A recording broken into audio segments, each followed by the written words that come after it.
तो light reaction की जब हमने बात की थी, प्रोडक्ट ऑफ लाइट रिएक्शन क्या था? एटीपी, NADP, H प्लस और ऑक्सीजन। ऑक्सीजन चला गया एटमॉस्फेयर में और प्लांट के पास है ATP और NADPH या NADPHH प्लस। अब इस ATP और NADPHH प्लस का यूज कहां पर होगा अगर इसकी बात करें तो इसके लिए हमें टारगेट करना होता है डार्क रिएक्शन या उसी का बोलते हो बायोसिंथेटिक फेज। डार्क रिएक्शन में CO2, डार्क रिएक्शन की अगर हम बात कर रहे हैं तो आपने बोला जो CO2 है वो ग्लूकोज में कन्वर्ट हो रहा है और ये process product of light reaction, that means ATP और NADPH या NADPHH प्लस के प्रेजेंस में होगा। दैट मीन्स जो प्रोडक्ट है लाइट रिएक्शन का उसके प्रेजेंस में डार्क रिएक्शन चलेगा जिसमें CO2 ग्लूकोज में कन्वर्ट होता है।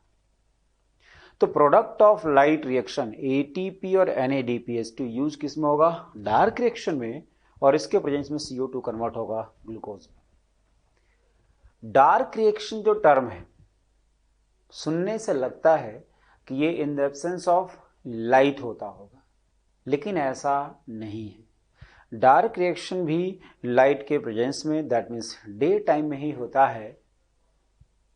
डिफरेंस बस इतना है कि जैसे लाइट रिएक्शन में लाइट डायरेक्टली इन्वॉल्व हो रहा था, डार्क रिएक्शन में लाइट डायरेक्टली इन्वॉल्व नहीं होता है। डार्क रिएक्शन में प्रोडक्ट ऑफ लाइट रिएक्शन की आवश्यकता पड़ती है, दैट मीन्स ATP और NADPHH प्लस। इसलिए अगर हम ये बोलें कि सपोज लाइट अगर एब्सेंट हो जाए तो डार्क रिएक्शन तब भी कुछ समय तक चलता है, क्योंकि वो लाइट पर डिपेंड नहीं कर रहा, वो प्रोडक्ट ऑफ लाइट रिएक्शन पर डिपेंड कर रहा है। तो इस तरह से हमने बोला कि लाइट जब एब्सेंट है तब भी डार्क रिएक्शन कुछ समय तक चलेगा और उसके बाद रुक जाएगा। और अगर फिर से हम लाइट प्रोवाइड कराएंगे तो आपको पता है लाइट प्रोवाइड कराओगे तो प्रोडक्ट ऑफ लाइट रिएक्शन फिर से बनेगा और फिर उसके प्रेजेंस में डार्क रिएक्शन शुरू हो जाएगा। तो इस तरह से आपने ये बोला कि डार्क रिएक्शन जो है वो ATP और NADPHH प्लस के प्रेजेंस में चलने वाला है। ये प्रोडक्ट ऑफ लाइट रिएक्शन यहाँ पर यूज होगा। In this process CO2 is reduced to sugar, dark reaction में ही होता है। This process does not directly depend on the presence of light, but it depend on the product of the light reaction like ATP और NADPH2 की बात कर रहा है ना। It is known as dark reaction, but it does not means that it occurs in dark, as it operates simultaneously with light reaction in the presence of light। यही point मैंने थोड़ी देर पहले डिस्कस किया था।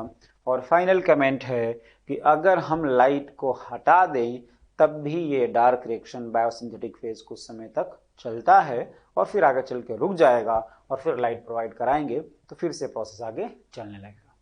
तो इस तरह से हमने बात किया कि जो ATP और NADPHH plus product of light reaction है वो डार्क रिएक्शन में यूटिलाइज होगा। नेक्स्ट है डार्क रिएक्शन की अगर हम बात करें तो कैल्विन ने ग्रीन एल्गी, क्लोरेला और सेंडेस्मस पे अपने एक्सपेरिमेंट में यूज किया रेडियो आइसोटोप C14 और क्रोमेटोग्राफी टेक्निक को यूज करके डिफरेंट इंटरमीडिएट्स जो बने उसको सेपरेट किया और डिस्कवर किया C3 साइकिल को। तो कैल्विन ने C3 साइकिल को डिस्कवर किया है। उनका एक्सपेरिमेंट किस पे था? तो क्लोरेला और सेंडेस्मस पे, और उन्होंने जिस आइसोटोप को यूज किया वो है C14। ये क्वेश्चन आपसे पूछा जाता है। अब कैसे पता चला कि हमें डिफरेंट इंटरमीडिएट क्या क्या है? कैल्विन साइकिल या C3 साइकिल का जो डिफरेंट इंटरमीडिएट है वो क्या है, उसको हम डायग्राम में डिस्कस करेंगे। यहां पे अगला पॉइंट, एक type of dark reaction biosynthetic phase की बात कर रहा है। C3 प्लांट भी होता है, C4 प्लांट भी होता है और कैम प्लांट भी होता है।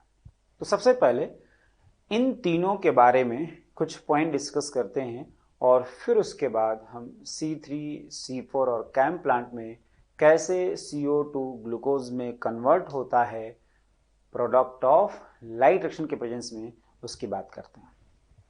तो सबसे पहले यहाँ पे C3 प्लांट की बात हो रही है, जिसको आप कैल्विन साइकिल या C3 साइकिल बोलते हो। और यहाँ आपने रिप्रेजेंट किया कि मीजोफिल सेल में क्लोरोप्लास्ट है और इसके अंदर प्रेजेंट है रूबिस्को एंजाइम। रूबिस्को एंजाइम के बारे में अगर मैं आपसे बात करूं तो रूबिस्को वो एंजाइम है जो कार्बोक्सिलेज और ऑक्सीजनेज दोनों एक्टिविटी दिखाता है। रूबिस्को वो एंजाइम है जो कार्बोक्सिलेज एक्टिविटी और ऑक्सीजनेज एक्टिविटी दोनों दिखाता है। अगर कार्बोक्सिलेज एक्टिविटी दिखाएगा तो C3 साइकिल रन होगा और अगर ऑक्सीजनेज एक्टिविटी दिखाएगा तो फोटो रेस्पिरेशन या C2 साइकिल या ग्लाइकोलाइट साइकिल की बात हम करने वाले हैं। तो सवाल यह है कि रूबिस्को यहां पर प्रेजेंट है क्लोरोप्लास्ट के अंदर, इसका मतलब C3 साइकिल में इस एंजाइम का रोल हमें देखने को मिलने वाला है। अगर इस रूबिस्को की हम बात करें तो इसको हम L8S8 के नाम से भी जानते हैं। इसमें 8 लार्जर यूनिट और 8 स्मॉलर यूनिट होता है, इसलिए इसको L8 और S8 बोलते हैं। जो लार्जर 8 यूनिट है इसकी इंफॉर्मेशन क्लोरोप्लास्ट डीएनए के पास होता है और जो S8 यानी स्मॉलर यूनिट है इसके फॉर्मेशन की इंफॉर्मेशन न्यूक्लियर डीएनए के पास होता है। यानी रूबिस्को एंजाइम के फॉर्मेशन की इंफॉर्मेशन की अगर हम बात कर रहे हैं तो वो न्यूक्लियर डीएनए और क्लोरोप्लास्ट डीएनए दोनों के पास है।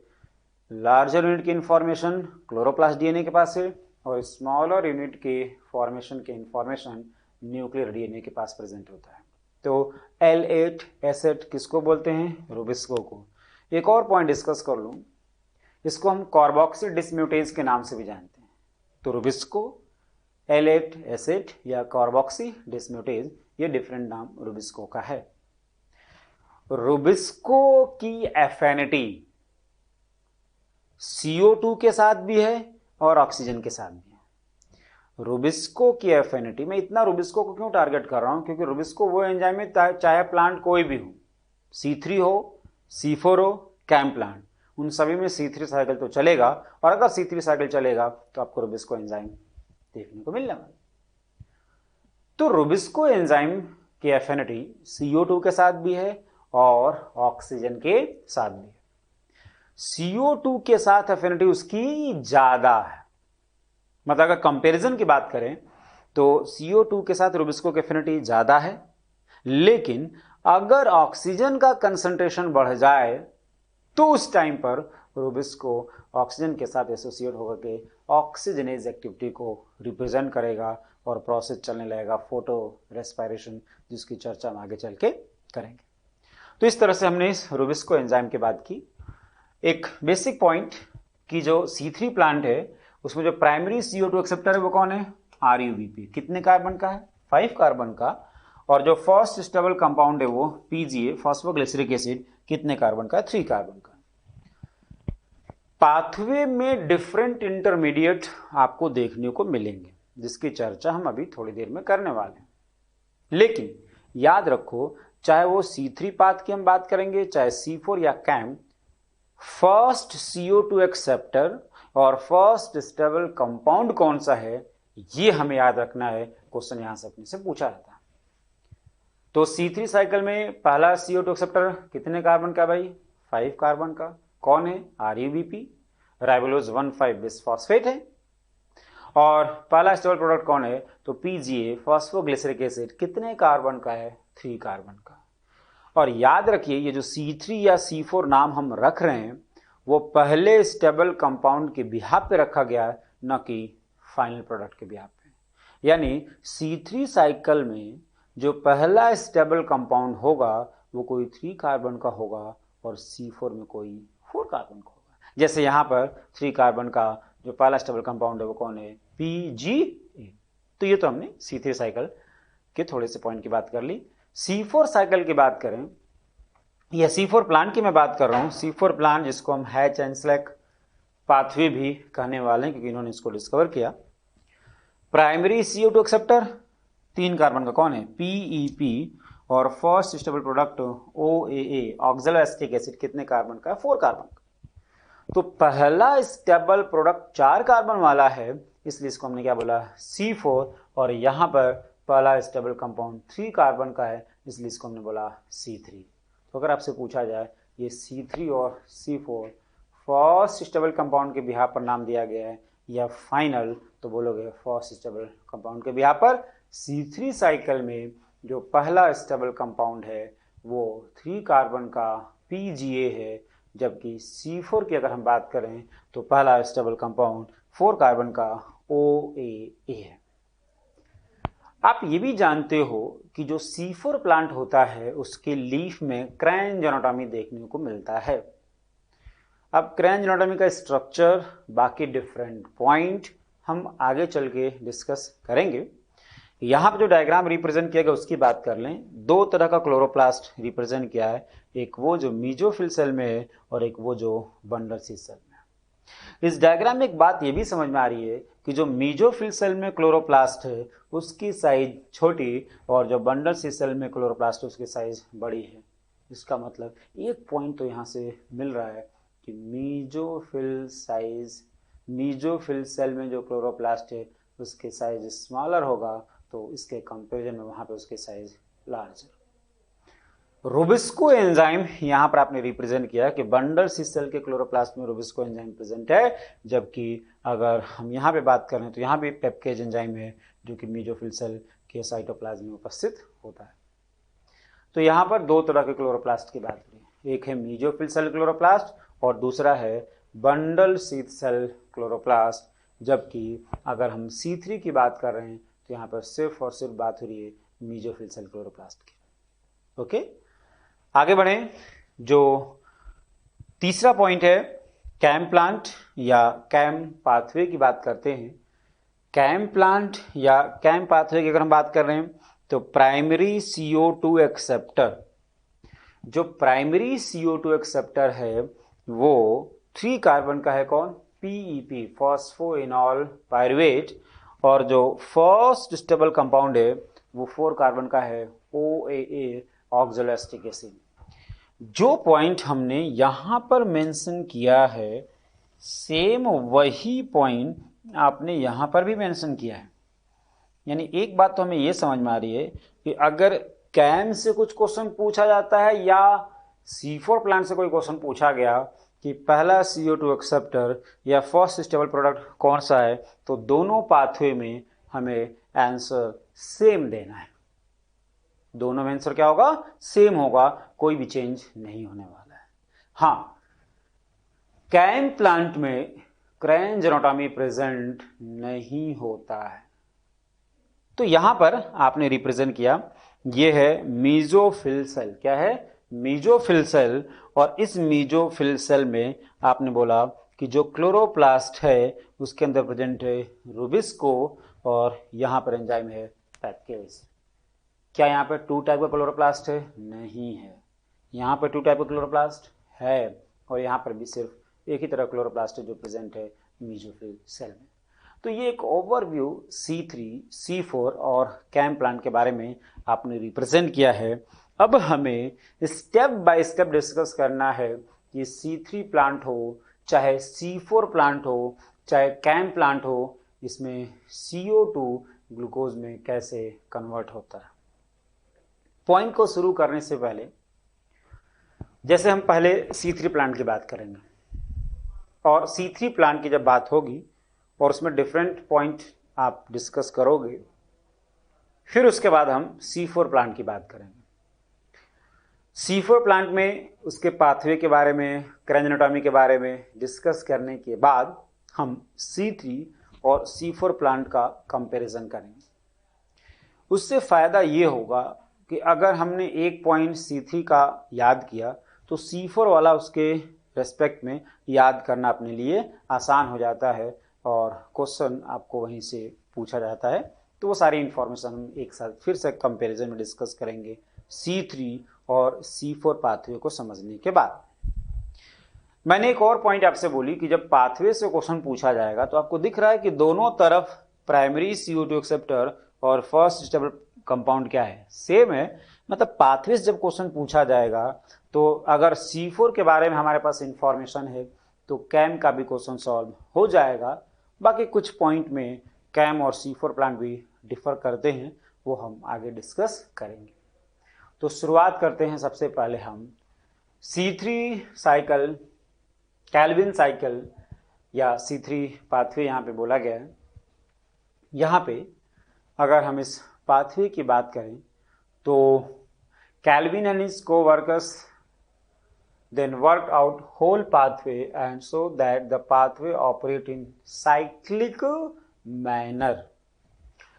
This pathway occur in all photosynthetic plant where they have C3 or C4 or CAM pathway.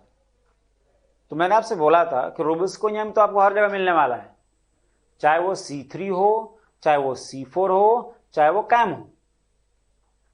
और अगर C3 होगा तो रोबिस्को भी आपको देखने को मिलेगा। इसलिए एक क्वेश्चन ये भी बनता है कि मोस्ट अबंडेंट एंजाइम या प्रोटीन अर्थ पे कौन है, तो हम क्या बोलते हैं, रोबिस्को बोलते हैं।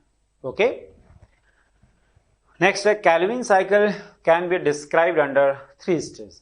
अब यहां से कैल्विन साइकिल की बात कर रहा है जो कि C3 प्लांट में, C4 प्लांट में और कैम में, तीनों में प्रेजेंट होता है। तो यहाँ पे 3 स्टेप है, कार्बोक्सिलेशन, रिडक्शन और रीजनरेशन।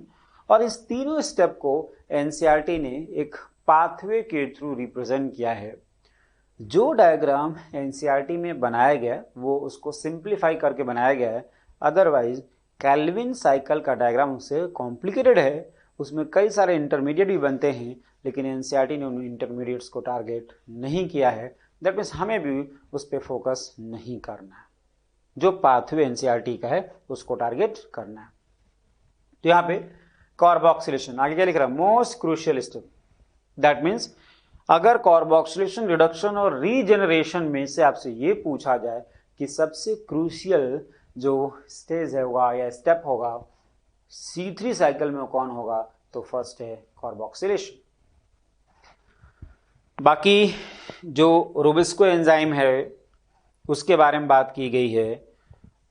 ये सारे पॉइंट्स हमें इस पाथवे में दिख जाएंगे जो हम एक साथ डिस्कस करेंगे। यहाँ पर आपने रिप्रेजेंट किया, ये है C3 साइकिल या कैल्विन साइकिल, और ये आप रिप्रेजेंट कर रहे हो कार्बोक्सिलेशन। समझिए ऐसे, ये है आपका कार्बोक्सिलेशन, है ना। यहाँ पर ये आपने कार्बोक्सिलेशन को रिप्रेजेंट कर दिया। फिर इस तरह से ये आप रिप्रेजेंट कर रहे हो रिडक्शन, ये है रिडक्शन, और यहाँ पे रिडक्शन की बात की गई है, और फिर ऐसे यहाँ पे बात की गई है रीजनरेशन की। तो कार्बोक्सिलेशन, रिडक्शन और रीजनरेशन में से क्रूशियल सबसे ज्यादा कौन सा स्टेज अगर पूछा जाए तो क्या बोलोगे, कार्बोक्सिलेशन। हो क्या रहा है इसमें, इसकी बात करें। आपने थोड़ी देर पहले बोला था कि जो पहला CO2 एक्सेप्टर है वो कौन होगा, RUBP। कितने कार्बन का है भाई, 5 कार्बन का। तो RUBP जो 5 कार्बन कंटेनिंग है वो CO2 को एक्सेप्ट कर रहा है in the presence of enzyme RuBisCO ribulose 1,5 bisphosphate carboxylase oxygenase. RuBisCO दोनों एक्टिविटी दिखाता है, बात हो चुकी है। लेकिन अगर CO2 का कंसंट्रेशन सराउंडिंग में ज्यादा है तो वो कार्बोक्सिलेज एक्टिविटी दिखाएगा, और वैसे भी उसकी एफिनिटी CO2 के साथ ज्यादा है कंपेयर टू द ऑक्सीजन। तो यहां पर ये कार्बोक्सिलेज एक्टिविटी दिखा रहा है, और वही लिखा आपने मोस्ट क्रूशियल स्टेप। इसके बाद आपने बोला कि कीटो एसिड यानी अनस्टेबल 6 कार्बन कंटेनिंग कंपाउंड यहां पर बनता है, जिसको आपने कीटो एसिड बोला, जो आगे चल के टूट जाएगा PGA में। PGA कितने कार्बन का, 3 कार्बन का।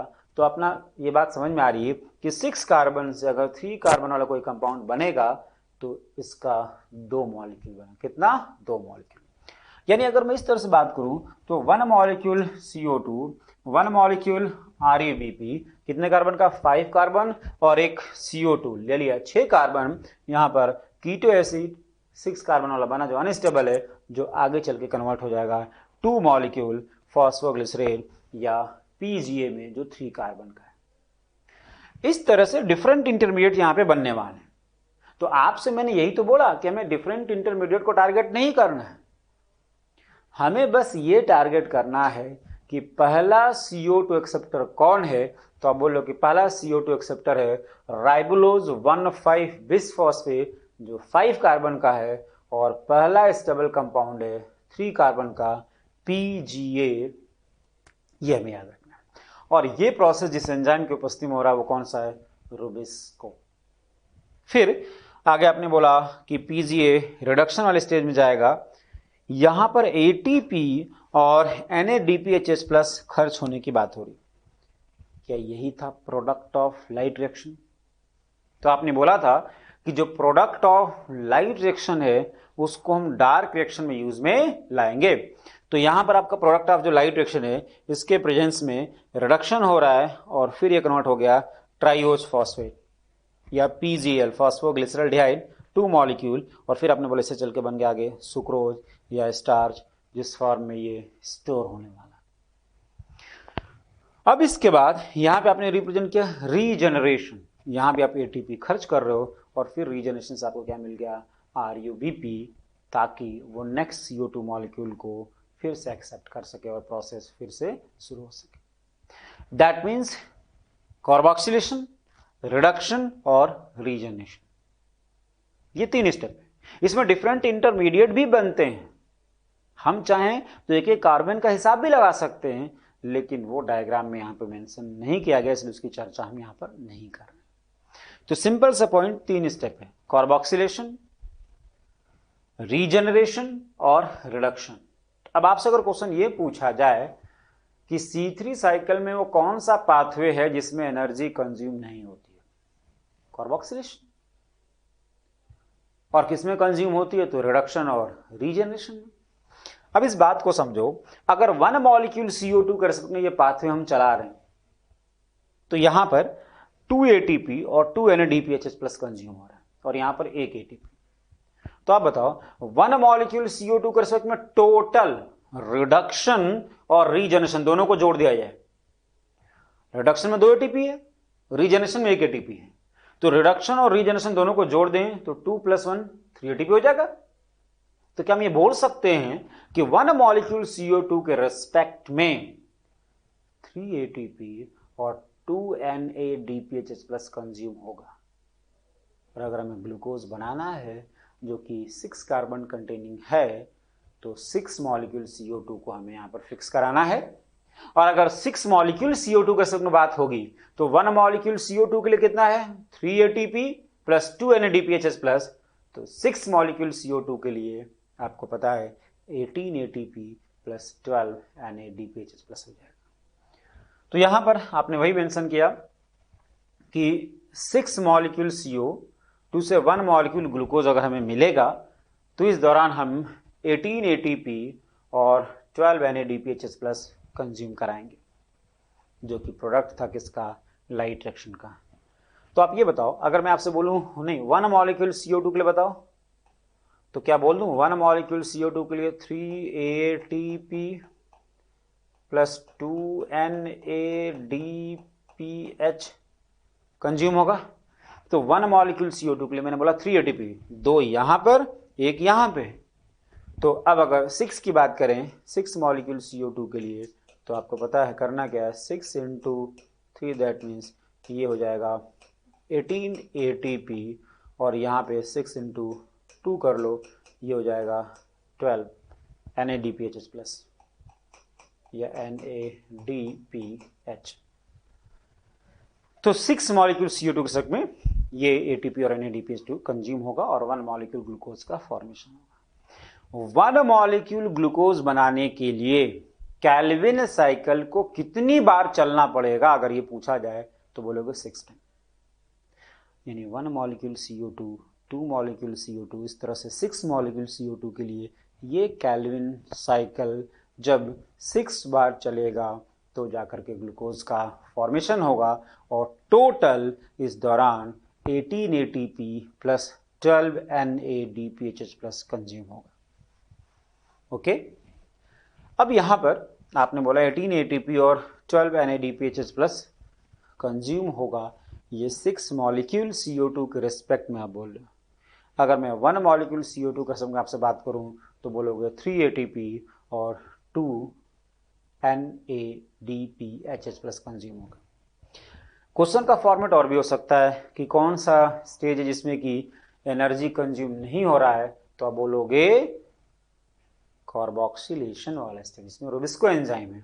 आपसे पूछा जाए कि 1 मॉलिक्यूल CO2 जब कैल्विन साइकिल में एंटर कर रहा है तो रिडक्शन में कितना ATP कंज्यूम हुआ, तो रिडक्शन में आपका 2 ATP और 2 NADPHH+ कंज्यूम होता है, और रीजनरेशन में कितना 1 ATP कंज्यूम होता है। तो बेसिकली हमें ये देखना होता है कि ATP या NADPHH+ जो कंज्यूम हो रहा है वो 1 CO2 के में पूछ रहा है या 6 CO2 के में, और उसके बिहाफ पर आपको जवाब देना होता है। टोटल रीजनरेशन और रिडक्शन को जोड़ दिया जाए और 6 मॉलिक्यूल CO2 के रिजल्ट में बात किया जाए तो 18 ATP प्लस 12 NADPHH+ कंज्यूम होगा। मार्कर एंजाइम इस पाथवे का क्या है, रुबिस्को, जो कार्बोक्सिलेज और ऑक्सीजनेज दोनों एक्टिविटी दिखाता है। इसकी एफिनिटी ज़्यादा CO2 के साथ है, मैग्नीशियम आयन के प्रेजेंस में ये काम कर रहा है। यहाँ पर अगर हम बात करें तो इसको हम L8 एसिड के नाम से भी जानते हैं, लार्जर यूनिट 8 और 8 स्मॉलर यूनिट। लार्जर यूनिट की इंफॉर्मेशन क्लोरोप्लास्ट DNA के पास है और स्मॉलर यूनिट बनाने की इंफॉर्मेशन न्यूक्लियर DNA के पास है। इसको हम कार्बोक्सी डिसम्यूटेज के नाम से भी जानते हैं। ये वो डिफरेंट पॉइंट है जो मैंने रुबिस्को के बारे में दोबारा बोला है। इस पाथवे में पहला CO2 एक्सेप्टर कौन है, तो 5 कार्बन का RUBP, और पहला स्टेबल प्रोडक्ट कौन है, तो 3 कार्बन का PGA। इतनी इंफॉर्मेशन हमें इस पाथवे में याद रखनी है। बाकी डिफरेंट इंटरमीडिएट याद ना हो तो भी काम चलेगा। ओके, कैल्विन साइकिल के बाद हम दूसरे पाथवे की बात करें तो ये है C4 पाथवे, या इसी को आप बोल रहे हो क्या, HN स्लैग पाथवे। इस पाथवे की अब हम बात करने वाले हैं। यहां पर C4 पाथवे ऑल्सो कॉल्ड, इसको हमने क्या बोला C4 को, CO2 कंसंट्रेटिंग मैकेनिज्म। क्यों, पाथवे में समझ में आएगा अभी। फिर है कोऑपरेटिव फोटोसिंथेसिस या di carboxylic acid cycle, DCA cycle इसको बोलते हैं। ये सारे पॉइंट आपको पाथवे में दिखने वाले, मिलने वाले। Most of the C4 plant are monocot. इसका मतलब ये नहीं कि सारे प्लांट C4 वाले मोनोकॉट ही होते हैं। Most of the plant C4 जो है वो मोनोकॉट के एग्जाम्पल हैं। डाइकॉट प्लांट भी C4 होता है। कुछ एग्जाम्पल जैसे ग्रैमनी फैमिली की बात करें, साइप्रेसी फैमिली की बात करें। C4 plant are adapted to hot and dry environment. C4 plant के अगर हम कुछ पॉइंट्स की बात करें, high temperature resistance, high light intensity resistance, okay. Productivity भी हाई है। क्यों है वो अब डिस्कस करेंगे। प्रोडक्टिविटी हाई है, तो ये वो डिफरेंट पॉइंट है जो C4 प्लांट में डिस्कस करते हैं। इसमें क्रैंज एनाटॉमी प्रेजेंट होता है, इसके लीफ में क्रैंज एनाटॉमी प्रेजेंट होता है। वो क्या है उसकी भी बात हम डायग्राम से सब करने वाले हैं। C4 प्लांट का एग्जांपल जो इंपॉर्टेंट है, शुगर केन, सरगम, मेज, और अगर आपसे हम बात करें वीट और राइस की तो वो एग्जांपल किसका होता है, C3 का। तो वीट, राइस, बार्ली, ये सब C3 के एग्जांपल हैं। C4 plant are special because they lack a process called photorespiration, so have greater productivity of biomass. इसकी प्रोडक्टिविटी ज़्यादा है क्योंकि इसमें फोटो रेस्पायरेशन नहीं होता है। क्यों नहीं होता है और फोटो रेस्पायरेशन है क्या, उसकी भी चर्चा नहीं हम कर रहे हैं। हम अभी इसको यहाँ नहीं समझे, बस ये बताया जा रहा है कि फोटो रेस्पिरेशन एक प्रोसेस है जो कि C4 प्लांट में नहीं होता है। क्यों नहीं होता है इसकी चर्चा भी करनी है। ओके, उसके बाद दे टॉलरेट हाई टेम्परेचर, थोड़ी देर पहले मैंने ये बोला भी था। They show responses to high light intensity, high light intensity, high temperature, high productivity, photorespiration नहीं होता है। ये वो डिफरेंट पॉइंट है जो आप C4 प्लांट में डिस्कस करते हो। और इसकी लीफ में क्या होने वाला है, क्रेंज एनाटॉमी होने वाला है। तो इसके लीफ में क्या होगा, क्रेंज एनाटॉमी। अब ये क्रेंज एनाटॉमी है क्या, क्या क्या पॉइंट है, कैसे ये CO2 को ग्लूकोज में कन्वर्ट करता है, फोटो रेस्पिरेशन है क्या, फोटो रेस्पिरेशन क्यों इसमें नहीं होता है, क्यों इसकी प्रोडक्टिविटी ज़्यादा है, ये पॉइंट एक एक करके जब हम पाथवे में जाएंगे तो हमें समझ में आने लगेगा। Kranz anatomy, Kranz anatomy present in leaf of C4 plant. अब इसकी क्या प्रॉपर्टी है, क्या कैरेक्टर है, इसकी बात करें तो यहाँ पर एक क्रेंज एनाटॉमी का डायग्राम बनाया गया है और जिसमें bundle sheath cell with large chloroplast और mesophyll cell with few small chloroplast को रिप्रेजेंट किया गया। अब इसके डिफरेंट पॉइंट क्या हैं वो एक एक करके डिस्कस करते हैं। द बंडल सीथ सेल में form several layers around the vascular bundle. They are characterized by having a large number of large chloroplast, number भी लार्ज है और साइज भी large. Thick wall, impervious to gaseous exchange, no intercellular space. ये बात bundle sheath cell की हो रही है। अब इसके अंदर जो क्लोरोप्लास्ट है, अगर इसकी हम बात करें तो ये क्लोरोप्लास्ट मीजोफिल सेल क्लोरोप्लास्ट के कंपैरिजन में लार्जर है। ठीक है, तो कुछ पॉइंट जो हमें डिफ्रेंशिएट करना है मीजोफिल सेल क्लोरोप्लास्ट और बंडल सीथ सेल क्लोरोप्लास्ट में, तो यहां पर अगर हम बात करें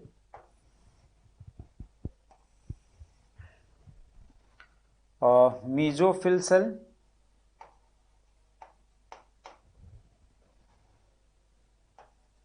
मेजोक्लोरोप्लास्ट है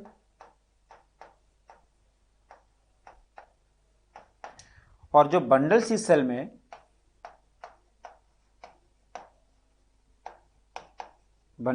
में जो क्लोरोप्लास्ट है इनकी बात कर रहे हैं। तो बंडल सीथ सेल क्लोरोप्लास्ट और मीजोफिल सेल क्लोरोप्लास्ट में क्या डिफरेंस है? मीजोफिल सेल में जो क्लोरोप्लास्ट है ये स्मॉल है,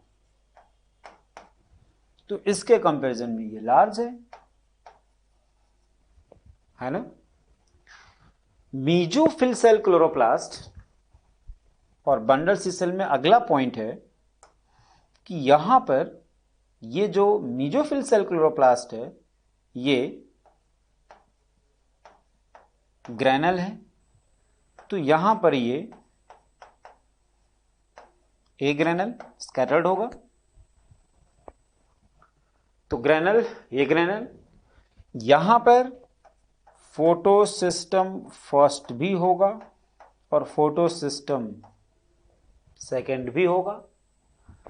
यहां पर केवल फोटो सिस्टम फर्स्ट होगा, फोटो सिस्टम सेकंड नहीं होगा। यहां पे प्रेजेंट है मीजोफिल सेल में पेप्केज, तो यहां पे प्रेजेंट है रूबिस्को। तो कहने का मतलब ये है कि ये मीजोफिल सेल क्लोरोप्लास्ट और बंडल सीथ सेल क्लोरोप्लास्ट में क्या डिफरेंस है। तो बेसिक पॉइंट आपने यहां पे मेंशन किया है कि एक तरफ क्लोरोप्लास्ट ग्रैनल है तो एक तरफ ए ग्रैनल है, एक तरफ स्मॉलर है तो एक तरफ लार्जर है, एक तरफ फोटो सिस्टम फर्स्ट सेकंड दोनों है तो एक तरफ केवल फोटो सिस्टम फर्स्ट है, एक तरफ पेप्केज प्रेजेंट है तो दूसरी तरफ रूबिस्को प्रेजेंट है। अब इस बात को आपको याद होगा जब आपने फोटो सिस्टम सेकंड की बात की थी तो बोला था OEC oxygen evolving complex, water to तो ऑक्सीजन रिलीज हुआ। तो क्या हम बोल सकते हैं कि वाटर का जो ब्रेकडाउन हो रहा है जिससे ऑक्सीजन रिलीज हो रहा है ये मीजोफिल सेल में चलने वाला है? क्या फोटो सिस्टम सेकंड इस बंडल सीथ सेल में भी है? नहीं है, तो वाटर उधर नहीं टूटेगा, ऑक्सीजन उधर रिलीज नहीं होगा। ठीक है, एक और पॉइंट आपने बोला कि रूबिस्को जो है वो कार्बोक्सिलेज और ऑक्सीजनेज दोनों एक्टिविटी दिखाता है। कार्बोक्सिलेज एक्टिविटी जब वो CO2 के साथ एसोसिएट हो रहा है, और ऑक्सीजनेज एक्टिविटी जब ऑक्सीजन के साथ एसोसिएट होगा, और ये तब होगा जब ऑक्सीजन का कंसंट्रेशन रुबिस्को के सराउंडिंग में ज्यादा होगा। तो यहां पर इससे एक बात ये भी समझ में आ रही है कि जो C4 प्लांट जिसमें दो तरह का क्लोरोप्लास्ट है, मेसोफिल सेल क्लोरोप्लास्ट और बंडल सी सेल क्लोरोप्लास्ट, तो रुबिस्को की एक्टिविटी हमें दिखेगा बंडल सी सेल क्लोरोप्लास्ट, जबकि वाटर का ब्रेकडाउन ऑक्सीजन रिलीज होने की बात कर रहे हैं वो किधर हो रहा है, mesophyll cell chloroplast. That means oxygen release होने का पोजीशन अलग है और रुबिस्को की एक्टिविटी अलग है। तो ये दोनों डिफरेंट पोजीशन पे चलने वाले हैं, जबकि यही जब C3 साइकिल था तो ये सब कहां हो रहा था, मेसोफिल सेल। C3 साइकिल या C3 प्लांट और कैम प्लांट में कुछ भी पूछा जाए क्वेश्चन कि कौन सा प्रोसेस कहां चलेगा, सोचने की आवश्यकता नहीं है, सब मेसोफिल सेल में। C4 प्लांट में सोचना पड़ता है कि कौन सी प्रोसेस C3 में मेसोफिल सेल में चल रहा और कौन सी प्रोसेस बंडल सी सेल में। तो मैं ये बोलना चाह रहा हूं कि C3 प्लांट में वाटर का ब्रेकडाउन और रुबिस्को की एक्टिविटी एक ही जगह चल रही थी। दैट मीन्स वाटर ज्यादा टूटेगा, लाइट की इंटेंसिटी ज्यादा होगी तो वाटर ज्यादा टूटा, और वाटर ज्यादा टूटा ऑक्सीजन ज्यादा रिलीज हुआ, ऑक्सीजन ज्यादा रिलीज होगा तो वो रुबिस्को के सराउंडिंग में ऑक्सीजन का कंसंट्रेशन बढ़ेगा, और अगर ऐसा हुआ तो रुबिस्को ऑक्सीजनेज एक्टिविटी दिखाएगा। लेकिन यहां पर ऐसा नहीं होगा, क्यों? क्योंकि रुबिस्को कहीं और है और वाटर का ब्रेकडाउन कहीं और हो रहा है। तो ये पॉइंट मैंने समझाने की कोशिश की कि क्यों फोटो रेस्पिरेशन C4 प्लांट में नहीं होता है, ये यहां पर आपने डिस्कस किया है। तो इस तरह से आपने मेसोफिल सेल क्लोरोप्लास्ट और बंडल सी सेल क्लोरोप्लास्ट की बात की। कहीं पर ग्रेनल है, कहीं पर एग्रेनल यानी स्कैटर्ड फॉर्म में प्रेजेंट होता है। आगे बढ़ें, यहां पर C4 साइकिल को रिप्रेजेंट किया गया है। C3 साइकिल भी यहां पे प्रेजेंट है और बात हो रही है C4 प्लांट की। आपने बोला मेसोफिल सेल क्लोरोप्लास्ट और बंडल सी सेल क्लोरोप्लास्ट, तो इधर मेसोफिल सेल, इधर बंडल सी सेल क्लोरोप्लास्ट को रिप्रेजेंट किया गया और इसमें CO2 के फिक्सेशन की बात हो रही है। मैंने पहले आपसे बोला था कि सबसे इंपॉर्टेंट पॉइंट है कि पहला CO2 एक्सेप्टर कौन है और पहला स्टेबल कंपाउंड कौन सा है, इससे क्वेश्चन अपने से पूछा जाता है। तो यहां पर अगर हम बात करें, ये आपने रिप्रेजेंट किया CO2, ये अंदर आया और इसको एक्सेप्ट कर रहा है PEP, कितने कार्बन का है, 3 कार्बन, और सबसे पहले 4 पेप्टेज एंजाइम की उपस्थिति में यहाँ पे बन गया OAA ऑक्सैलोएसिटिक एसिड। तो C4 प्लांट में पहला CO2 एक्सेप्टर अगर पूछा जाए तो 3 कार्बन का PEP, और पहला स्टेबल कंपाउंड पूछा जाए तो OAA 4 कार्बन का है। थोड़ी देर पहले इसकी बात हुई थी, और ये प्रोसेस जिस एंजाइम के प्रेजेंस चल रहा वो है पेप्टेज। पेप्टेज ऑक्सीजनेज एक्टिविटी नहीं दिखाता, ये सिर्फ कार्बोक्सिलेज एक्टिविटी दिखाता है। रुबिस्को की तरह इसका डबल नेचर नहीं है। अब ये ऑक्सैलोएसिटिक जो OA है ये कन्वर्ट हो रहा है किसमें, मैलिक एसिड में, क्लोरोप्लास्ट को रिप्रेजेंट किया। NADPH2 कन्वर्ट हुआ NADP में। मैलिक एसिड फिर आ गया इधर बंडल सी सेल में, ये प्लाज्मोडेस्माटा है जिससे कि मूव करते हुए आ गया ये बंडल सी सेल क्लोरोप्लास्ट। अब यहाँ पे मैलिक एसिड कन्वर्ट हो रहा है पायरुविक एसिड में। तो आप बताओ मैलिक एसिड कितने कार्बन का है, 4 कार्बन का, पायरुविक एसिड 3 कार्बन का। यहां से शुरुआत करते हैं एक बार, 3 कार्बन 1 मॉलिक्यूल CO2 लिया, 4 कार्बन का बन गया ऑक्सैलोएसिटिक एसिड। फिर ऑक्सैलोएसिटिक एसिड कन्वर्ट हो रहा है मैलिक एसिड में, कितने कार्बन का है, 4 कार्बन का। फिर ये मैलिक, यहां पर सिर्फ मैलिक एसिड ही बनेगा ऐसा नहीं है, एस्पार्टिक एसिड भी बन सकता है, वो भी 4 कार्बन का। तो मैलिक एसिड, अब ये मैलिक एसिड कन्वर्ट किसमें हो रहा है, पायरुविक एसिड में, कितने कार्बन का, 3 कार्बन। 4 कार्बन वाला जब 3 कार्बन में कन्वर्ट होगा तो क्या इस प्रोसेस में 1 मॉलिक्यूल CO2 रिलीज होगा। तो यहां पर आपने बोला 1 मॉलिक्यूल CO2 रिलीज हो रहा है, और फिर यहां पर आपने बोला कि NADP से NADPH2 का फॉर्मेशन हो गया, यानी जो खर्च हुआ वो यहां पे फिर से बन गया। तो हमें इस पर ज्यादा टारगेट नहीं करना है। ओके, अब ये जो CO2 रिलीज हो रहा है इसका फिक्सेशन होगा जिस पाथवे के थ्रू, वो है कैल्विन साइकिल, जिसकी चर्चा पहले हो चुकी है कि पहला CO2 एक्सेप्टर जो था वो क्या था, ReBP 5 कार्बन का, और पहला स्टेबल प्रोडक्ट था 3 कार्बन का PGA। तो वो सारे पॉइंट सेम यहां पर होंगे, और ये भी डिस्कस हो चुका था कि 6 मॉलिक्यूल CO2 के रेस्पेक्ट में आपको याद होगा, आपने बोला था total 18 ATP plus 12 NADPH H2 consume होगा। ये बात पहले हो चुकी है। तो सब कुछ यहाँ पर सेम ऐसे ही होगा, ट्राइओस फॉस्फेट, सुक्रोज या स्टार्च का फॉर्मेशन हुआ, और फिर अगर सुक्रोज ये बाहर दिखा रहा है क्योंकि आपको पता है कि जो फूड है उसका ट्रांसलोकेशन जिस फॉर्म में होता है वो सुक्रोज है, और जिस फॉर्म में स्टोर होता है वो स्टार्च है। तो सेल के रिक्वायरमेंट के हिसाब से फिर उसके साथ जो भी होना हो, स्टोर करना तो स्टार्च के फॉर्म में भेजना है तो सुक्रोज के फॉर्म में ट्रांसपोर्ट हो जाता है। तो इस तरह से यहाँ पे स्टार्च बनाने की बात हो रही है, किस पाथवे से, कैल्विन साइकिल से, है ना। अब ये जो पायरुविक एसिड है जो 3 कार्बन का है, यहाँ से फिर ये मूव करके किधर आ गया, प्लाज्माडेस्माटा के थ्रू मीजोफिल सेल में, और फिर यहाँ पर रीजनरेशन स्टेप में ये PEP को बना रहा है, और इस प्रोसेस में 2 ATP कंज्यूम हो रहा है, इस प्रोसेस में 2 ATP कंज्यूम हो रहा है। तो याद रखिए ये जो हिसाब हम लगा रहे हैं, यहाँ पर मैं अगर 6 मॉलिक्यूल CO2 के बजाय आपसे अगर यही 1 मॉलिक्यूल CO2 के रेस्पेक्ट में पूछता, तो आपको याद होगा आपने 1 मॉलिक्यूल CO2 के रेस्पेक्ट में बोला था कि टोटल 3 ATP और 2 NADPH2 या NADPH प्लस कंज्यूम होता है, बोला था। तो यहां पर बताओ, अगर हम कहानी 1 मॉलिक्यूल CO2 से शुरू कर रहे हैं, यहां पर 1 मॉलिक्यूल CO2 से कहानी शुरू कर रहे हैं, और ये पाथवे इस तरह से होते हुए फिर से यहाँ पे रीजनरेशन से PEP बन रहा है, तो इस दौरान कितना ATP कंज्यूम हुआ। तो अगर कैल्विन साइकिल चल रहा है तो जितना वहां पर ATP कंज्यूम हो रहा था, कैसे उसका हिसाब हम पहले लगा चुके थे, वो कितना था, तो आपने बोला था कि इधर 3 ATP और 2 NADPH, और यहां पर 2 ATP कंज्यूम हो रहा है। तो क्या मैं बोल दूं कि 1 मॉलिक्यूल CO2 के रेस्पेक्ट में टोटल C4 प्लांट में 5 ATP, 3 यहां पर और 2 यहां पर, total 5 ATP plus 2 NADPH consume होता है।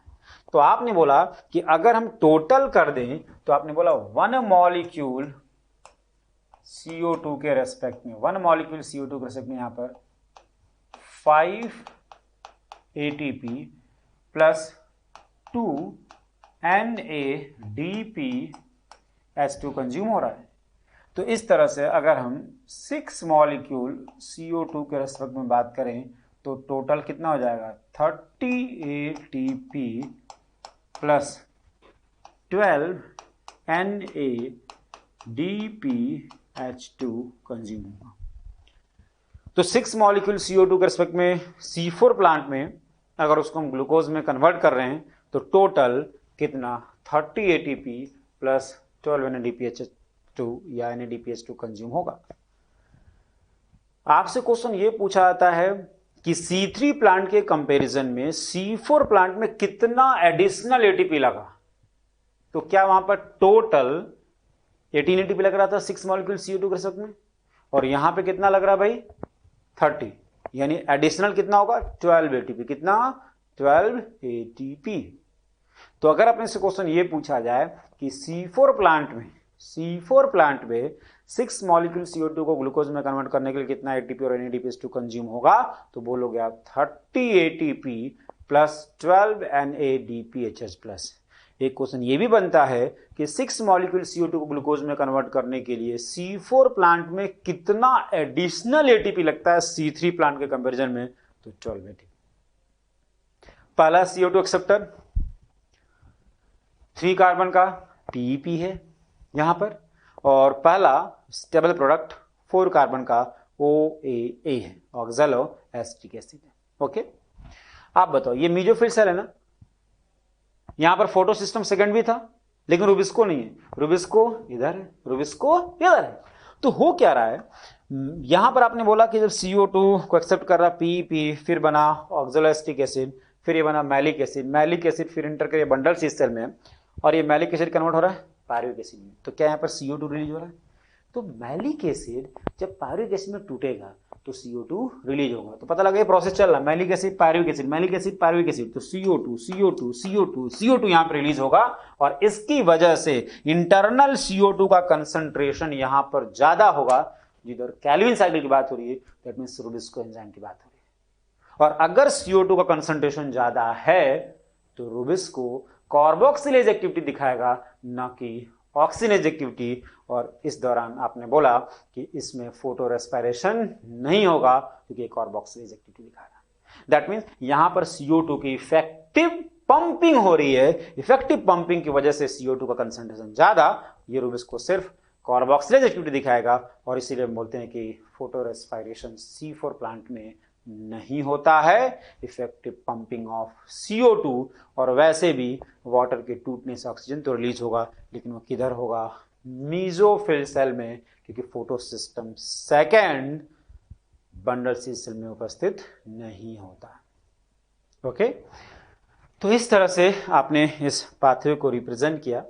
अब मैं C3 प्लांट की भी बात हो चुकी है और C4 प्लांट की भी बात हो चुकी है, तो क्यों ना C3 और C4 प्लांट को हम डिफ्रेंशिएट कर लें, और फिर उससे जो पॉइंट आएगा उसको हमें याद रखना है। तो एक तरफ C3 प्लांट और दूसरी तरफ C4 प्लांट, मैं यहां पे लिख रहा हूं C3 प्लांट और दूसरी तरफ C4 प्लांट, और इसके डिफरेंट पॉइंट मैं आपसे डिस्कस करने वाला हूं, जो हम डायग्राम के थ्रू डिस्कस कर चुके हैं। एक बार फिर से उसको रिपीट कर रहा हूं। C3 प्लांट में अगर पूछा जाए पहला CO2 एक्सेप्टर RuBp, कितने कार्बन का? 5 कार्बन का। C4 प्लांट में पूछा जाए तो पहला CO2 एक्सेप्टर 3 कार्बन का, PEP, phosphoenol pyruvate. Next C3 plant में आपसे बोला जाए पहला स्टेबल प्रोडक्ट 3 कार्बन का, PGA, और C4 प्लांट में पहला stable product oxaloacetic acid, OAA। Next क्रैंज anatomy C3 में प्रेजेंट नहीं होगा, C4 में प्रेजेंट होगा। C3 प्लांट में मैंने आपसे बोला था जो कुछ भी होगा सब मीजोफिल सेल में, दैट मींस इनिशियल हो चाहे फाइनल, कुछ भी बोलो सब कहां चलेगा? मीजोफिल सेल में। जबकि C4 प्लांट में इनिशियल CO2 का फिक्सेशन होगा मीजोफिल सेल में, और फाइनल CO2 का फिक्सेशन किधर होगा? बंडल सी सेल में। किस पाथवे से होगा? तो फाइनल फिक्सेशन किससे होगा? C3 साइकिल कैल्विन साइकिल से होगा। और यही बात हुई थी कि प्लांट कोई भी हो, चाहे वो C3 हो, चाहे वो कैम हो, चाहे C4 हो, C3 साइकिल कैल्विन साइकिल तो प्रेजेंट होगा, और फाइनली हमें CO2 को फिक्स करने के लिए या CO2 ग्लूकोज में कन्वर्ट करने के लिए आपको जो पाथवे मिलेगा वो कैल्विन पाथवे होगा। तो C4 प्लांट में आपने बोला initial CO2 fixation mesophyll cell में और final CO2 fixation bundle sheath cell में। C4 साइकिल, C4 प्लांट की बात कर रहा हूं, C4 साइकिल किधर चल रहा है? मीजोफिल सेल में। और C3 साइकिल किधर चल रहा है? बंडल सी सेल में। जबकि C3 प्लांट में C3 साइकिल किधर चलता है? Mesophyll cell. सिंपल सा पॉइंट यह है कि C3 प्लांट में कुछ भी पूछा जाए कहां होगा? मीजोफिल सेल में। सोचना ही नहीं है, सोचना सिर्फ C4 में है, क्योंकि दो तरह क्लोरोप्लास्ट की बात हो रही है, मीजोफिल सेल और बंडल सी सेल। लेकिन C3 में सोचने की आवश्यकता नहीं। नेक्स्ट पॉइंट है C3 प्लांट की बात करूं, फोटो रेस्पिरेशन होगा। C4 की बात करूं, नहीं होगा। इफेक्टिव पंपिंग होगा, CO2 का कंसंट्रेशन ज्यादा है, फोटो रेस्पिरेशन नहीं होगा। और इसकी वजह से C3 प्लांट में फोटो रेस्पिरेशन हो रहा है तो इसकी प्रोडक्टिविटी कम है, यहां पर इसकी प्रोडक्टिविटी ज्यादा है। अब प्रोडक्टिविटी पर कैसे फोटो रेस्पिरेशन इफेक्ट डालता है, इसकी चर्चा तो हम फोटो रेस्पिरेशन में ही कर पाएंगे, है ना। क्या है फोटो रेस्पिरेशन, वो बात आगे चल के करेंगे। अभी बस हम ये डिस्कस कर रहे हैं कि किसमें फोटो रेस्पिरेशन होता और किसमें नहीं होता, क्यों C4 प्लांट में नहीं और C3 में है, इसकी बात हम कर। नेक्स्ट 6 मॉलिक्यूल CO2 को ग्लूकोज में कन्वर्ट करने के लिए कैल्विन साइकिल में C3 साइकिल में, यही बोलूं C3 प्लांट में, यही बोलूं C3 प्लांट में total 18 ATP plus 12 NADPH plus consume हो रहा है, जबकि C4 प्लांट की अगर बात करें तो आपने बोला 30 ATP प्लस 12 NADPH कंज्यूम होगा, है ना।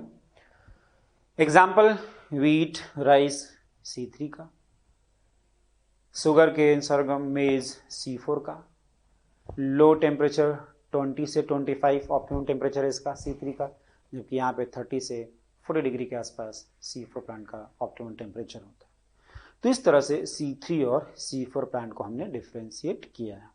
ओके, अब अगर हम बात करें कैम प्लांट की, तो यहां पर कैम प्लांट में जब हम जाएंगे तो इस बात को समझना है कि C4 पाथवे में जो भी डिफरेंट पॉइंट आपने लिखा वो हम डिस्कस कर चुके हैं। कैम प्लांट में अगर हम जाएं तो कैम प्लांट में CO2 का फिक्सेशन कैसे होता है, तो कहीं ना कहीं मैंने आपसे बोला था कि जो पाथवे से क्वेश्चन बनेगा, जैसा C4 से क्वेश्चन बनेगा, जो आप आंसर दोगे पाथवे से, सेम वही आपका जवाब यहां से भी होगा। यानी अगर मैं आपसे पूछ रहा हूं, डिस्कस करेंगे पाथवे, C4 प्लांट में 6 मॉलिक्यूल CO2 को ग्लूकोज में कन्वर्ट करने के लिए कितना ATP और कितना NADPH2, तो 30 ATP और 12 NADPH2, सेम वही जवाब कैम में होगा। पहला CO2 एक्सेप्टर C4 प्लांट में PEP 3 कार्बन का, और पहला स्टेबल प्रोडक्ट 4 कार्बन का OA, सेम वही जवाब कैम में भी देना है।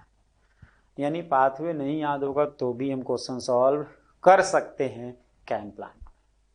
कुछ बेसिक डिफरेंसेस हैं, बस उसको टारगेट करना आपको। तो आपने बोला cam pathway was discovered by O'Leary and Brown.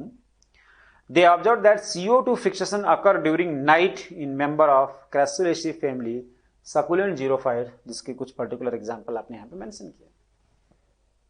Next,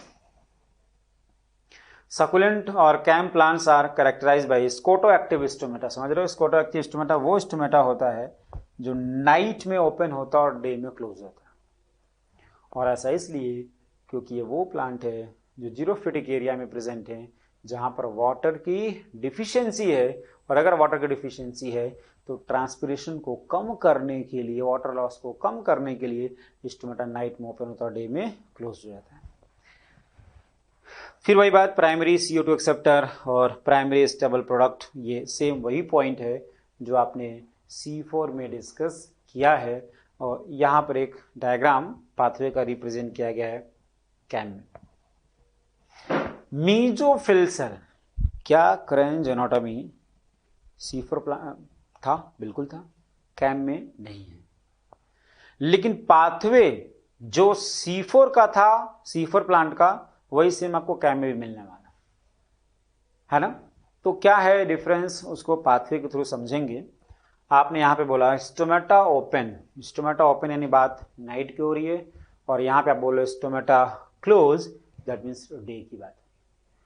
तो यहां पर आपने बोला ड्यूरिंग नाइट एसिडिफिकेशन, जिसको बोलते हैं डार्क एसिडिफिकेशन, और ड्यूरिंग डे आप डी एसिडिफिकेशन की बात करो। यानी नाइट में कोई एसिड बनने वाला है, इसलिए इसको हम बोलेंगे डार्क एसिडिफिकेशन, और डे टाइम में वो एसिड टूटेगा, इसलिए इसको हम बोलने वाले हैं डी एसिडिफिकेशन। तो यहां पे पाथवे को समझते हैं। आपने बोला ये CO2 स्टोमेटा ओपन है, अंदर आया, पेप्केज एंजाइम के प्रेजेंस में कन्वर्ट हो रहा हूं OA में, ऑक्सोलोएस्टिक एसिड में, तो क्या इसको सबसे पहले एक्सेप्ट करा PEP, कितनी कार्बन का? 3 कार्बन, पहला स्टेबल प्रोडक्ट OA, सेम वही C4 प्लांट वाली बात हो रही है। अब ये कन्वर्ट हो गया मैलिक एसिड या मैलेट में, जो जाकर के आगे वैक्यूल में स्टोर हो जाएगा।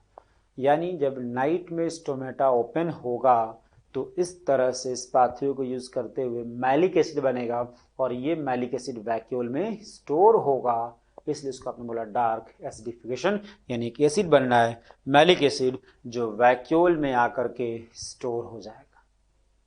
ठीक है, आगे बढ़ते हैं।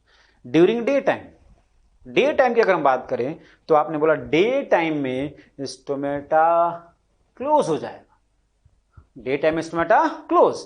तो तो अगर डे टाइम में स्टोमेटा क्लोज हो गया तो CO2 की एंट्री यहां से नहीं होगी। अब क्या होगा इसकी बात करते हैं। आपने बोला अच्छा, एक बात और रिप्रेजेंट की गई है कि वाटर का लॉस भी नहीं होगा, वाटर भी बाहर नहीं जाएगा, मतलब ट्रांसपिरेशन को कम किया जाएगा, इसलिए इस तरह का अडेप्टेशन आपको इस प्लांट में देखने को मिलता है। जो मैलिक एसिड नाइट में बना और वो वैक्यूल में स्टोर हुआ, अब वो मैलिक एसिड टूटता है तो मैलिक एसिड का ब्रेकडाउन होगा, और जब ये मैलिक एसिड टूटा, ये NAD+ ये सब नहीं याद रखना आपको, तो यहां पर पायरुवेट बना। पायरुवेट 3 कार्बन का, मैलिक एसिड 4 कार्बन का। 4 कार्बन वाला 3 कार्बन में अगर कन्वर्ट होगा तो that means 1 molecule CO2 release होगा। अच्छा, आपको पता है ये कहानी आपने जनरली नंबर रिप्रेजेंट नहीं किया। अगर 6 मॉलिक्यूल CO2 होगा तो 6 molecule PP, 6 molecule OA, 6 molecule malic acid, फिर 6 मॉलिक्यूल मैलिक एसिड से पायरुवेट बना तो 6 मॉलिक्यूल पायरुवेट, तो फिर इस प्रोसेस में 6 मॉलिक्यूल CO2 रिलीज होगा।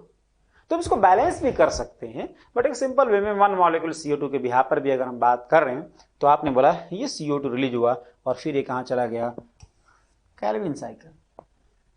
तो ये पाथवे C3 साइकिल या कैल्विन साइकिल आपको C3 प्लांट में भी दिखा, आपको C4 प्लांट में भी दिखा, और आपको कैम प्लांट में भी दिख रहा है, और इसके थ्रू आप बोल लो स्टार्च का फॉर्मेशन हो रहा है, यानी CO2 का फिक्सेशन हो रहा है। तो फाइनल CO2 को ग्लूकोज में कन्वर्ट करने वाले, स्टार्च में कन्वर्ट करने वाले जो पाथवे है वो C3 साइकिल या कैल्विन साइकिल है, जो कि C3 प्लांट, C4 प्लांट और कैम प्लांट सभी में उपस्थित होता है।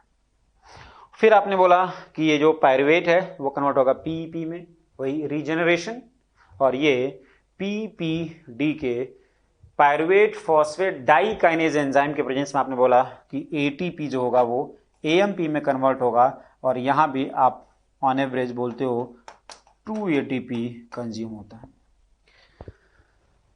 तो फिर वही बात, कैल्विन साइकिल में कितना ATP कंज्यूम हुआ था 1 मॉलिक्यूल CO2 के लिए, तो आपने बोला था 3 ATP और 2 NADPHH+, और 2 ATP यहां पर टोटल कर दें तो 1 मॉलिक्यूल CO2 के लिए 3 ATP यहां पर था कैल्विन में, और 2 यहां पर, कितना हो जाएगा 5 ATP प्लस 12 NADPHH+, तो 6 मॉलिक्यूल CO2 के रेस्पेक्ट अगर बात करेंगे तो 6 मॉलिक्यूल CO2 के रेस्पेक्ट में टोटल 30 ATP और 12 NADPHH+ कंज्यूम होगा, है ना। तो एनर्जी की बात कर रहे हैं, फर्स्ट CO2 एक्सेप्टर की बात कर रहे हैं, या पहला सेल प्रोडक्ट की बात कर रहे हैं, जो कमेंट हमने C4 प्लांट के लिए यूज किया था सेम वही आपको कैम में भी देखने को मिल रहा है। डिफरेंस क्या है अब इसकी बात करें। C4 प्लांट में क्रेंजनोटॉमी प्रेजेंट होता है, कैम प्लांट में नहीं होता है। स्कोटो एक्टिव स्टोमेटा जो नाइट में ओपन हो रहा है कैम प्लांट में है, C4 में नहीं होता है। और पाथवे की अगर बात करें तो आपने बोला यह है आपका night dark acidification, C4 cycle चल रहा है, और यहां पर है लाइट डीएसिडिफिकेशन, C3 चल रहा है। तो इससे बात यह समझ में आ रही है कि नाइट में तो चल रहा है C4 और डे में चल रहा है C3।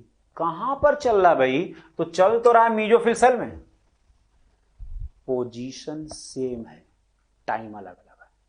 पोजीशन सेम है और टाइम अलग अलग है। जबकि अगर हम C4 प्लांट की बात करें तो टाइम सेम है, पोजीशन अलग अलग है। मतलब C4 प्लांट में C4 साइकिल मीजोफिल सेल में चल रहा था और C3 cycle bundle sheath cell में चल रहा था, अलग अलग सेल में, लेकिन टाइम सेम। यहां पर कैम प्लांट में C4 साइकिल या C3 साइकिल चलेगा मीजोफिल सेल में ही, लेकिन टाइम अलग अलग है। नाइट में चल रहा है C4 साइकिल तो डे में चल रहा है C3 साइकिल। पोजीशन सेम है, टाइम अलग अलग है। C4 प्लांट में इन दोनों पाथवे का पोजीशन अलग अलग है, कोई मीजोफिल सेल में चल रहा है तो कोई बंडल सी सेल में, लेकिन टाइम सेम है। तो ये आपने कैम प्लांट की बात कर ली। ओवरऑल अगर आपसे मैं पूछूं कि बताओ इनिशियल CO2 का फिक्सेशन या फाइनल CO2 का फिक्सेशन, कुछ भी आपसे पूछा जाए, C3 प्लांट में कहाँ चलेगा? सोचना नहीं, मीजोफिल सेल। कैम प्लांट में कुछ भी, मीजोफिल सेल। सोचना है हमें सिर्फ C4 प्लांट में, क्योंकि C4 प्लांट में मीजोफिल सेल और बंडल सी सेल की बात हुई। इसलिए जब भी आपसे C4 के बारे में पूछा जाए, सोच के बताना कि मीजोफिल सेल में चल रहा है कि बंडल सी सेल में। C3 में और कैन प्लांट में कुछ भी सोचने की आवश्यकता नहीं है, जो भी पूछा जाए सब मीजोफिल सेल में, क्योंकि इनमें क्रैंक एनाटॉमी प्रेजेंट नहीं होता। तो इस तरह से हमने ये डिस्कस किया, कहीं पर 18 ATP plus 12 NADPH plus consume कराने की बात हो रही है, कहीं पर 30 ATP और 12 NADPH प्लस कंज्यूम कराने की बात हो रही है। ये था क्या?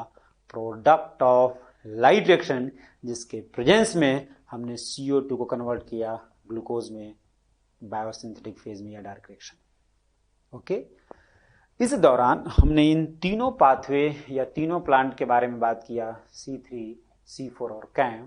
इसमें फोटो रेस्पिरेशन एक टर्म आया, जिसमें आपने बोला कि C3 में ये प्रेजेंट होता है, C4 में नहीं होता।